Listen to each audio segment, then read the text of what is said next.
Hello friend, સ્વાગત છે તમારું આજના મારા બ્લોગમાં. કેમ છો? ફાઇનલી બધા મજામાં જ હશો.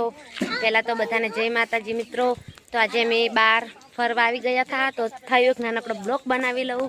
તો મિત્રો અમારા બ્લોગમાં કન્ટિન્યુ રહો. મિત્રો જોઈ રહ્યા છો, આ છોકરી ટ્રેક્ટર ચલાવે નહીં? ટ્રેક્ટર હાકે હે? આવડે હે? મને બેહારશો? અને ચાકણ જવાનું આપણે ટ્રેક્ટર લઈ? હારી જ જવાનું હે? અને હારી જુતી હાકે એકશો ને? અને અમારે ભાડું કેટલું લેશો? ફીરે મેં બેહાર દો. એ મફત? તો આ બધા ચા જાય છે બધા? હારી મેં એકવાર જાઉં બધા હારી જ જો તમે? અને તમે કેમ ચિંગમ ખો હે? જાજો તમે. ચિંગમ ના ખવાય. હારી જ જો તમે? હા. મને લઈ જાશો? હા. તો જાવા દો દુકાન છે. પાડશો ને આવડે નાખતા? તો મિત્રો જો આ છોકરી હારી જ લઈ જાય નહીં? હારી જ લઈ જાય ને? આવું હોય એમ કહો કે તમારે બેહવું હોય તો આવી જાઓ ટ્રેક્ટરમાં. તમારે બેહવું હોય તો આવજો. બધાને બેહારી સાકતા ફાશે ને? હા. તો મિત્રો આટલેથી મારો બ્લોગ પૂરો થાય છે. બીજા બ્લોગમાં કન્ટિન્યુ